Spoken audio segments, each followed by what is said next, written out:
In the heart of a dense African forest, there lay a small village named Mbonjo. It was a place where the rhythm of life was dictated by the cycles of the moon and the whispers of the ancestors. Among the villagers lived a young girl named Nala, whose presence was as enigmatic as the forest itself. Nala was not like the other children. She possessed a mystic and hidden talent that set her apart. She had the ability to see into the future. Nala's gift had always been both a blessing and a curse. From a young age, she experienced vivid dreams that revealed glimpses of what was yet to come. These dreams were often cryptic, filled with symbols and messages that only she could decipher. Her grandmother, who had raised her after her parents passed away, was the only one who knew of Nala's extraordinary ability. One night, as the village lay silent under a canopy of stars, Nala had a dream unlike any she had experienced before. She found herself standing in a vast open field, surrounded by towering baobab trees. The sky above her was a swirling canvas of colors, shifting and changing like a living painting. In the distance, she saw a figure shrouded in a cloak of shadows, beckoning her forward. "Nala," the figure called, its voice a haunting echo. "Your destiny awaits." Nala stepped forward, feeling the ground beneath her feet pulse with a strange energy. As she approached the figure, the scene around her began to change. The field dissolved into a bustling marketplace, filled with people from different tribes, all moving with purpose. In the center of the marketplace stood a tall stone obelisk, covered in ancient carvings. "Touch the obelisk," the figure instructed. "Only then will you understand your true power." With a mixture of fear and curiosity, Nala reached out and placed her hand on the cool stone. A surge of energy coursed through her, and in that moment, she saw visions of the future, events that would shape not only her life, but the fate of her entire village. She saw droughts and floods, wars and celebrations, births and deaths. The visions came in a rapid torrent, overwhelming her senses. Suddenly, Nala awoke, her heart pounding in her chest. She sat up in her bed, drenched in sweat, and looked around her small hut. The dream had felt so real, so urgent. She knew she had to tell her grandmother. Nala hurried to her grandmother's hut, her mind racing with the images from her dream. She found the elderly woman sitting by the fire, her wise eyes reflecting the flickering flames. "Grandmother," Nala said, her voice trembling, "I had a dream. It was unlike any I've ever had before." Her grandmother looked up, her expression calm but curious. "Tell me, child, what did you see?"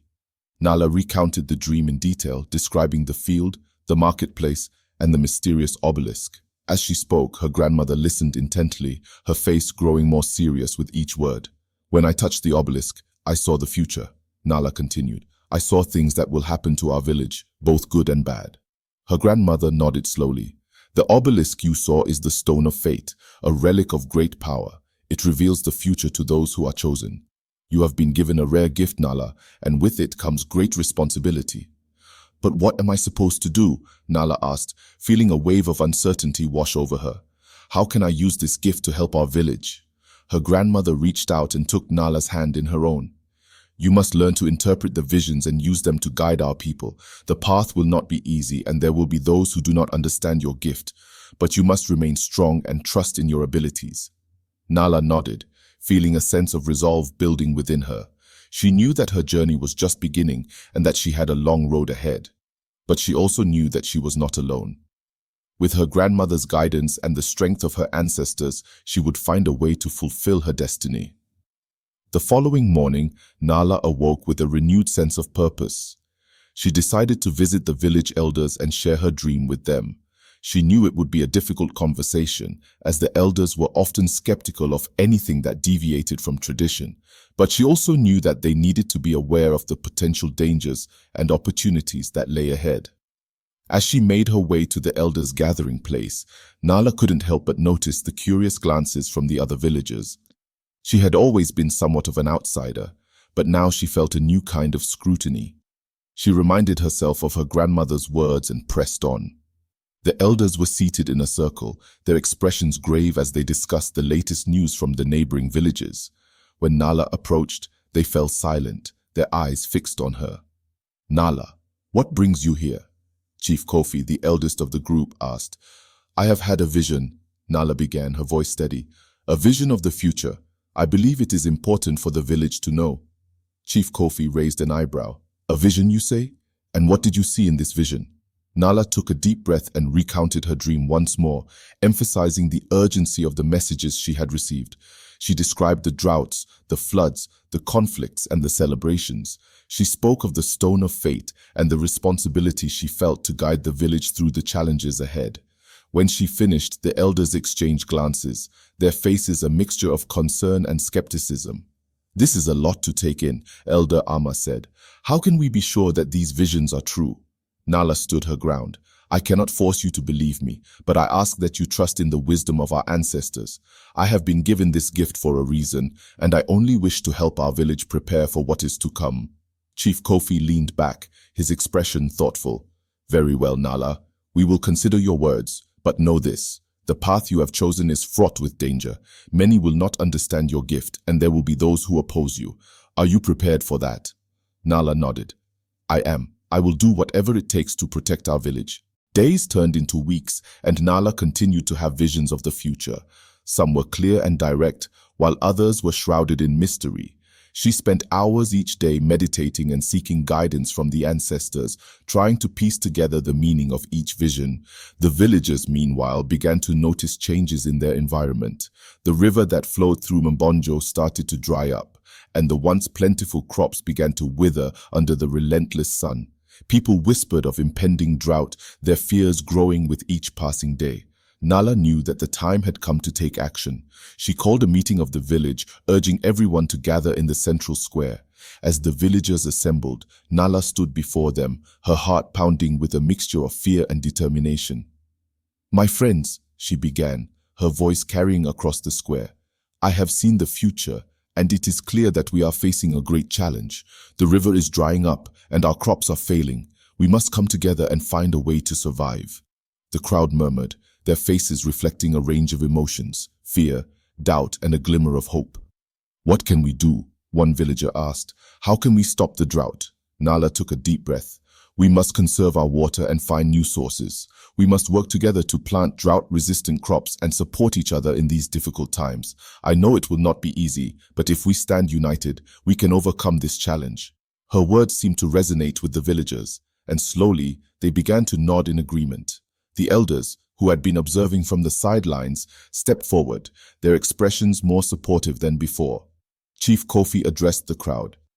"Nala is right. We must take her vision seriously and do everything in our power to protect our village. Let us work together and find a way to ensure our survival." With the support of the elders and the cooperation of the villagers, Nala felt a renewed sense of hope. She knew that the road ahead would be difficult, but she was determined to lead her people through the storm. As the weeks turned into months, Nala's visions continued to guide the village.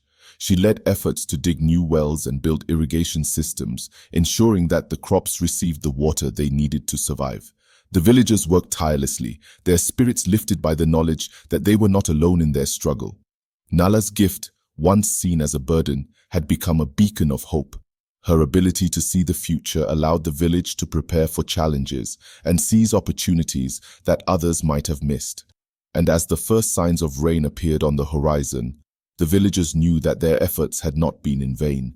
The drought eventually passed, and the village of Mbonjo emerged stronger and more united than ever before. Nala's journey had only just begun, but she had already proven that her mystic and hidden talent was a powerful force for good. As she stood on the edge of the village, watching the first drops of rain fall from the sky, Nala knew that her destiny was intertwined with the fate of her people. She had been given a gift, and she would use it to ensure that the future was bright for generations to come. The days of drought were now a memory, and Mbonjo flourished under Nala's guidance. Life seemed to have returned to normal, but Nala knew that peace was fleeting. One evening, as the sun dipped below the horizon, casting a golden hue over the village, a stranger arrived. He was tall, with a commanding presence, and his eyes seemed to hold secrets of distant lands. He introduced himself as Kato, a wanderer seeking refuge. The villagers welcomed him with cautious hospitality, offering him food and a place to rest. Nala, however, felt a strange unease. That night, as she lay in her hut, her dreams returned. She saw Kato standing at the edge of a cliff, the winds howling around him, and a shadowy figure whispering in his ear. She woke with a start, her heart pounding.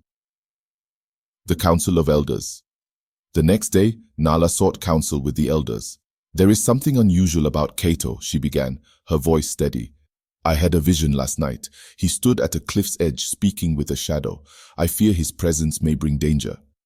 Chief Kofi listened intently, his brow furrowed. "We must tread carefully, Nala. The visions have guided us before, but we cannot act without understanding." Nala nodded, understanding the weight of her words. They decided to watch Kato closely, hoping to uncover his intentions. The Festival of Harvest. The annual Festival of Harvest approached, a time of celebration and gratitude. The villagers gathered to honor the earth's bounty, singing and dancing around large bonfires. Kato joined in the festivities, his demeanor friendly and engaging. He told tales of his travels, mesmerizing the crowd with stories of distant lands and exotic adventures. Despite his charm, Nala couldn't shake her unease. She noticed how Kato's eyes would occasionally darken and his smile would falter, revealing a hint of something sinister. The warning. As the festival reached its peak, Nala's visions became more frequent and intense. One night, she saw a great storm approaching, with lightning tearing the sky apart and floodwaters consuming the village. At the center of the storm stood Kato, his arms raised as if commanding the elements. Determined to prevent disaster, Nala approached Kato the next morning. "Kato, you must leave our village," she said, her voice firm. "I have seen visions of a great storm, and I believe you are connected to it." Kato's eyes narrowed, and for a moment his friendly facade slipped. "You place too much faith in dreams, young seer," he replied coldly. "But if it eases your mind, I will go." That night, Kato disappeared into the darkness, leaving the village to wonder about the true nature of his visit. With Kato gone, the villagers hoped for a return to normalcy, but Nala's visions did not cease. The storm she had seen loomed ever closer, and the air grew thick with tension. She spent her days preparing the village, urging the people to reinforce their homes and stockpile supplies. The elders, once skeptical, now fully supported her efforts. "We must trust in Nala's gift," Chief Kofi declared. "Her visions have saved us before, and they will guide us again." As the first dark clouds gathered on the horizon, Nala felt a surge of determination. She would not let her village fall to the storm. She had been given a gift, and she would use it to protect her people, the Tempest. The storm arrived with a fury, as Nala had foreseen. The winds howled and rain poured from the sky in torrents. The villagers huddled in their homes, praying for safety. Nala stood at the center of the village, her arms raised to the heavens, chanting ancient prayers and calling upon the spirits of her ancestors for strength. The storm raged for hours, but the preparations had paid off. The reinforced homes stood strong, and the floodwaters were diverted away from the village. As the storm finally began to subside, the villagers emerged, weary but safe. Nala collapsed to her knees, exhausted but triumphant. She had faced the storm and emerged victorious. The village was saved, and her visions had proven true once more. The aftermath. In the days that followed, the villagers worked together to repair the damage caused by the storm. They praised Nala for her foresight and bravery, grateful for her guidance. Even the elders, who had once doubted her, now saw her as their protector and leader. Nala, however, remained humble. She knew that her gift was a responsibility, one that she would continue to carry for the sake of her people. The threat of the storm had passed, but she understood that new challenges would always arise. As she stood at the edge of the village, looking out over the horizon, Nala felt a sense of peace. She had faced the unknown and emerged stronger. With the support of her ancestors and the trust of her people, she knew that she was ready for whatever the future might hold. Peace had settled over Mbonjo once more, but Nala's dreams grew darker. One night she saw Kato again, standing in a desolate wasteland. His eyes glowed with a malevolent light, and beside him was the shadowy figure, now clearer and more menacing. It whispered to him, its voice like a serpent's hiss. The following morning, the villagers awoke to find strange symbols carved into the trees surrounding the village. Nala's heart sank. She recognized these symbols from her dreams. Kato had returned, and with him, the shadow. The council's decision. Nala convened the elders immediately. "Kato is back, and he brings a great evil with him," she warned. "We must find him and uncover his intentions." Chief Kofi nodded gravely. "We cannot allow this threat to linger. We will search the forest and confront Kato." A group of brave villagers, led by Nala and the elders, ventured into the forest. The atmosphere was tense, and the air felt charged with dark energy. They followed the trail of symbols, deeper and deeper into the woods. The confrontation. At the heart of the forest, they found Kato. He stood before an ancient altar, the shadowy figure at his side. The air crackled with dark magic as Kato chanted in a language unknown to them. "Kato!" Nala shouted, stepping forward. "Why have you returned? What do you seek?" Kato turned, his eyes filled with malice. "I seek power, Nala, the power to control fate itself. With the help of this ancient spirit, I will become unstoppable." Nala's eyes narrowed. "We will not let you harm our village." With a roar, Kato unleashed a wave of dark energy. The villagers scattered, but Nala stood her ground, chanting a protective spell taught to her by her grandmother. A shield of light enveloped her, deflecting Kato's attack. The battle. A fierce battle ensued. The villagers fought bravely, but Kato's dark magic was powerful. Nala knew she had to act quickly. She called upon the spirits of her ancestors, seeking their guidance and strength. As she chanted, a brilliant light burst forth from the altar, engulfing Kato and the shadowy figure. They screamed in agony as the light intensified, breaking their connection. With one final desperate effort, Nala directed the light towards Kato, shattering his dark aura. Kato fell to the ground, unconscious, and the shadowy figure dissipated into the air, its malevolent presence vanquished. The villagers, exhausted but victorious, gathered around Nala, their faces filled with awe and gratitude. The aftermath. Kato was taken back to the village, where he was kept under close watch. The elders decided to consult neighboring villages and wise elders to determine his fate. Meanwhile, Nala's reputation as a powerful seer and protector was solidified. She had faced great darkness and emerged victorious, proving her worth and the value of her gift. With the immediate threat neutralized, the village returned to a semblance of normalcy. However, Nala remained vigilant, knowing that there were always new challenges and unseen dangers. Her dreams continued to guide her, and she was determined to protect her people, no matter what the future held. Just as the village of Mbonjo began to settle into peace, a new crisis emerged. A mysterious illness swept through the village, striking young and old alike. The afflicted grew weak, their skin pale and their breaths shallow. Fear spread quickly, and whispers of dark curses and malevolent spirits filled the air. Nala, though weary from recent events, knew she had to act. She visited each sick villager, offering herbs and remedies, but nothing seemed to work. Desperate for answers, she turned to the elders and the ancient text they guarded. The ancient text. In the elder's hut, Nala pored over the old scrolls, searching for clues. Among the faded pages, she found a reference to a similar illness that had struck the village generations ago. The text spoke of a serpent spirit, Ngolo, whose venom brought disease. The only cure lay in the heart of the serpent's lair, deep within the forbidden swamp. Nala knew the swamp was dangerous, filled with treacherous terrain and guarded by spirits of the ancestors who had vowed to protect the serpent's lair. Despite the risks, she resolved to find the cure and save her people. The journey to the swamp. Nala set out at dawn, accompanied by a few brave villagers, including her closest friend, Amara. They carried provisions and protective charms, prepared for the challenges ahead. The path to the forbidden swamp was fraught with obstacles, dense underbrush, venomous creatures, and haunting whispers that tried to lead them astray. As they ventured deeper, the swamp grew darker and more foreboding. Shadows danced between twisted trees, and the air grew thick with the scent of decay. But Nala pressed on, guided by the determination to save her village, the serpent's lair. After days of treacherous travel, they reached the heart of the swamp. There, in a clearing shrouded in mist, lay the serpent's lair. The ground was littered with bones, and the entrance was guarded by a massive serpent statue, its eyes gleaming with a sinister light. Nala approached the statue, reciting an incantation from the ancient text. The ground trembled, and the statue's eyes glowed brighter before revealing a hidden passage. Taking a deep breath, Nala led her companions inside. The confrontation. In the depths of the lair, they found the serpent spirit, Ngolo, coiled around a glowing crystal. The spirit hissed, its voice echoing through the cavern. "Who dares enter my domain?"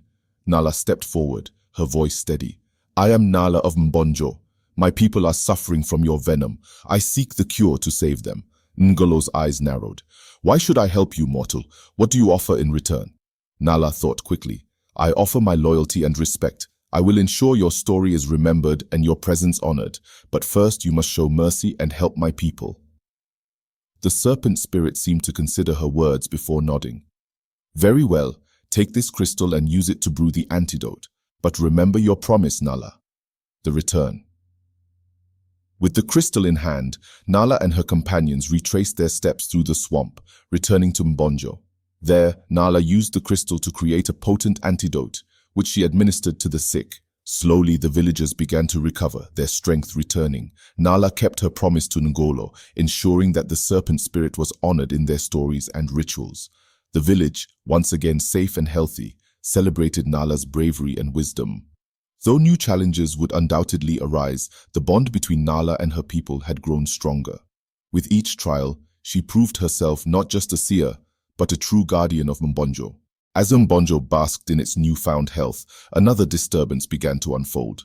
Villagers reported eerie sounds at night, whispers that seemed to come from the depths of the forest.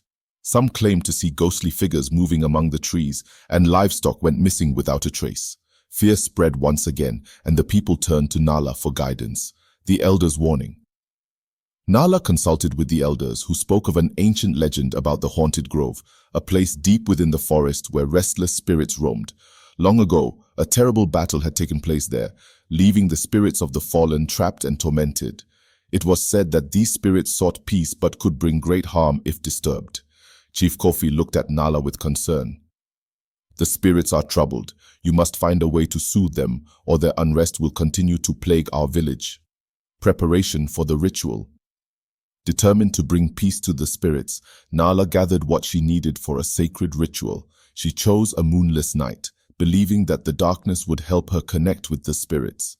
Accompanied by Amara and a few trusted villagers, she ventured into the forest, guided by the faint, haunting whispers. The group arrived at the edge of the haunted grove, where the trees stood taller and the air was thick with a heavy, sorrowful energy. Nala could feel the presence of the spirits, watching and waiting. The invocation. Nala arranged the offerings, herbs, sacred stones, and items from the ancestors around a large ancient tree in the center of the grove. She began to chant, calling upon the spirits by their names and recounting their deeds. Her voice, steady and soothing, filled the air. The whispers grew louder, and ghostly figures emerged from the shadows, their forms flickering like candle flames. Nala continued her invocation, her words a bridge between the living and the dead, confronting the spirits. One spirit, larger and more defined than the others, stepped forward. It was the leader of the fallen warriors, his eyes filled with anguish. "Why do you disturb our rest?" he demanded, his voice a mournful echo. Nala met his gaze with compassion. "We seek to honor you and bring you peace. Your suffering has caused unrest in our village. Tell us how we can help you find rest." The spirit's expression softened. "We were betrayed in battle, our lives taken unjustly. We cannot find peace until justice is done." Nala nodded, understanding the depth of their pain. "We will remember your story and honor your sacrifice. Let us build a monument in your memory so that your bravery and suffering will never be forgotten." The spirit's release. The spirit leader considered her words, then nodded. "If you honor us, we will find peace." Nala and her companions worked through the night, gathering stones and building a small cairn at the center of the grove. As the first light of dawn broke through the trees, Nala placed the final stone, completing the monument.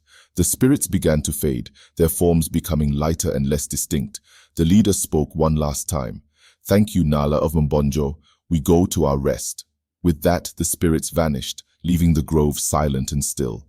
The heavy energy lifted, replaced by a sense of tranquility. Returned to Mbonjo, Nala and her companions returned to the village, where they shared the tale of the haunted grove and the spirit's release. The villagers, moved by the story, gathered to pay their respects at the new monument. They honored the fallen warriors with songs and offerings, ensuring that their memory would live on. With the spirits at peace, the haunting ceased, and the village once again found harmony. Nala, ever vigilant, continued to protect and guide her people, her heart filled with gratitude for the strength and wisdom of her ancestors. One morning, as the sun rose over Mbonjo, it was discovered that the village's sacred artifact, the amulet of Esi, had vanished. The amulet, said to hold the blessings of the ancestors, had been guarded for generations. Its disappearance sent a wave of panic through the village as it was believed to protect Mbonjo from misfortune. Nala, sensing the gravity of the situation, convened a meeting with the elders and key villagers. "We must find the amulet," she urged. "Without it, our village is vulnerable." The search begins. Nala, accompanied by Amara and a group of skilled trackers, set out to investigate. They followed the faint clues left behind, footprints and broken branches, which led them towards the outskirts of the village. As they tracked the thief, they encountered other villagers who had seen suspicious figures in the night. The trail grew colder as they ventured deeper into the dense forest, where the canopy blocked out much of the sunlight, casting eerie shadows on the forest floor. Undeterred, they pressed on, determined to recover the amulet. The encounter. After days of searching, they stumbled upon a hidden camp. There, they found a group of strangers, their leader a tall, imposing figure with a cunning look in his eyes. The amulet dangled from his neck, glinting in the dim light. Nala stepped forward, her voice calm but firm. "You have something that belongs to our village. Return the amulet of AC, and we may part in peace." The leader laughed, a harsh sound that echoed through the trees. "This trinket? It is ours now, and with it, the power of your ancestors." Realizing that diplomacy would not work, Nala signaled to her companions. They moved swiftly, surrounding the strangers. A tense standoff ensued, both sides poised for conflict. The struggle. The leader drew a blade, and his followers followed suit. Nala and her companions, though outnumbered, fought with the courage and skill honed by years of protecting their village. The battle was fierce, with the sounds of clashing metal and shouts filling the forest. Amara, agile and quick, managed to disarm one of the thieves, while Nala focused on the leader. She called upon the spirits of her ancestors, feeling their strength flow through her. With a powerful strike, she knocked the leader to the ground, snatching the amulet from his grasp. The return. With the amulet secured, Nala and her companions hurried back to Mbonjo. The villagers, anxious and hopeful, gathered to greet them. As Nala held up the amulet of Essi, a collective sigh of relief swept through the crowd. The elders performed a cleansing ritual, restoring the amulet to its rightful place in the sacred shrine. The villagers celebrated, their faith in Nala's leadership stronger than ever. Nala, though exhausted, felt a deep sense of satisfaction. She had once again safeguarded her village from harm, ensuring that the blessings of the ancestors continued to protect and guide them. The amulet of Esi shone brightly, a symbol of the resilience and unity of Mbonjo. Mbonjo enjoyed a period of peace, but soon strange occurrences began to disrupt daily life. Objects moved on their own, eerie lights flickered in the night, and villagers reported seeing their doppelgangers in the forest. Anxiety spread, and once again, all eyes turned to Nala for answers. Consultation with the elders. Nala gathered with the elders in the sacred hut, seeking wisdom from the ancient texts. After hours of deliberation, Elder Amma spoke, her voice heavy with concern. "These signs indicate a shadow spirit, an entity born of negative energy and unresolved conflicts. It must be banished, or its influence will grow stronger." Preparing the ritual, Nala, with the help of the villagers, prepared for the exorcism ritual. They gathered rare herbs, crafted protective charms, and constructed a ceremonial fire pit in the village square. As night fell, the air buzzed with anticipation and fear. The ritual begins. Nala stood at the center of the square, her voice rising in a powerful chant. The villagers formed a circle around her, holding hands and echoing her words. The fire blazed, casting long shadows that seemed to dance with a life of their own. As the chant intensified, a cold wind swept through the village, and a dark swirling mist appeared at the edge of the circle. The shadow spirit, a formless mass of darkness, hovered menacingly, its presence sending shivers down everyone's spine. Confronting the spirit, Nala stepped forward, her eyes locked on the entity. "You are not welcome here. Leave this place and release your hold on our village," she commanded, her voice unwavering. The spirit writhed and hissed, its form shifting and contorting. It resisted Nala's commands, lashing out with tendrils of darkness. But the protective charms held strong, and the village's unity provided a shield against its attacks. Nala reached into a pouch and threw a handful of sacred herbs into the fire. The flames roared, and a brilliant light erupted, engulfing the shadow spirit. The entity screeched in agony, its form dissolving into the night, restoring balance. As the last remnants of the shadow spirit vanished, the village sighed in collective relief. the eerie occurrences ceased and a sense of calm returned. The villagers, grateful for Nala's unwavering courage and wisdom, celebrated their victory with songs and dances. Elder Amma approached Nala, placing a hand on her shoulder. "You have done well, Nala. The balance has been restored thanks to your strength and the unity of our people." The sacred fire burned brightly, a testament to the resilience and harmony of Mbonjo, and the night was filled with the joyous sounds of a village that had once again overcome the darkness. In the weeks following the banishment of the shadow spirit, Mbonjo thrived. However, Nala was troubled by recurring dreams of a great serpent coiled around the village, its eyes gleaming with ancient malice. She sensed that the ultimate test of her abilities was drawing near. One night, the serpent in her dream spoke. "Your trials have been many, but one final challenge awaits. Face me, or your village will be consumed by darkness." The council's response. Nala shared her dream with the elders and the villagers. Chief Kofi's face was grave. "The serpent of your vision is a powerful spirit, one that represents chaos and destruction. If it has chosen to reveal itself to you, it must be confronted." Elder Amma nodded in agreement. "This will be the greatest test yet. You must be prepared, Nala." Preparing for the confrontation. The village rallied to support Nala. They gathered sacred relics, prepared protective potions, and held a ceremony to call upon the ancestors for guidance. The air was thick with tension, but also with a sense of unity and determination. Nala meditated at the sacred grove, seeking inner strength and clarity. She felt the presence of her ancestors, their wisdom and power flowing into her. With their support, she felt ready to face the serpent. The serpent's lair. On the night of the full moon, Nala made her way to the place shown in her dreams, a cave deep within the forest, its entrance guarded by twisted vines and glowing eyes. She entered with a torch, the flames casting eerie shadows on the cave walls. The air grew colder as she descended, and she could hear the hiss of the serpent echoing through the tunnels. Finally, she entered a vast chamber where the serpent awaited, its scales shimmering in the torchlight. The battle. The serpent reared up, towering over Nala. "You have come as I knew you would. Do you think you can defeat me, little seer?" Nala stood her ground, holding the amulet of Isi aloft. "I do not face you alone. The strength of my ancestors and the unity of my village are with me."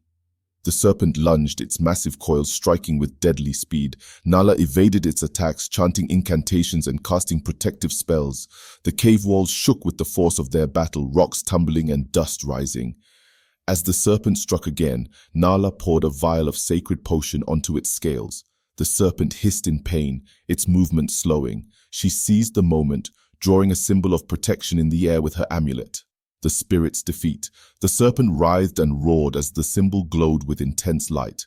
The power of the ancestors, channeled through Nala and the amulet, overwhelmed the spirit of chaos.